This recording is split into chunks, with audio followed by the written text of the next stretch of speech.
আসসালামু আলাইকুম ভিউয়ার্স, সোনিয়ার সেলাই ঘরে আপনাদের সবাইকে সাদর আমন্ত্রণ। দেখুন, আমি একটা প্লাজোর নিচে সুন্দর ডিজাইন দিয়ে তৈরি করব প্লাজোটা। আমি একটু ছাপার কাপড় কেটে নিয়েছি 3.5 ইঞ্চি করে। এই কাপড়টা আমি ট্রায়াঙ্গেল আকারে ভাঁজ করে নিয়েছি। আর এখানে আমি একটু লেস কেটে নিয়েছি, লেস ছোট ছোট করে কেটে নিয়েছি। লেসটা মুড়িয়ে আছে কাটার জন্য, এটা সেলাইয়ের পরে ঠিক হয়ে যাবে। দেখুন, এভাবে আমি প্রথমে ডিজাইনগুলো লাগিয়ে দিব। আর এভাবে যদি প্লাজো বা পায়জামার নিচে সুন্দর করে ডিজাইন দেওয়া যায়, মুহুরিগুলো দেখতে কিন্তু খুবই সুন্দর দেখা যায়। আর আমি আর একটু লেস দিয়ে নিচের কাপড়টাকে উল্টিয়ে নিয়ে সেলাই করে দিচ্ছি।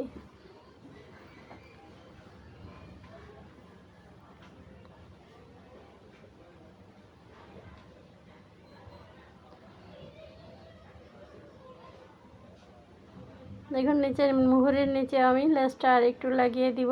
লেসটা তল পিঠে দিয়ে কাপড়টা উপরে দিয়ে সেলাইটা করে দিব।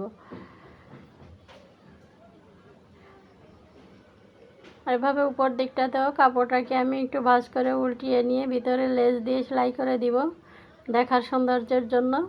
আর এভাবে সাধারণ সিট কাপড়ের উপর যদি ডিজাইন করে পায়জামা বা জামা তৈরি করা যায়, তাহলে দেখতে কিন্তু খুবই সুন্দর দেখায়।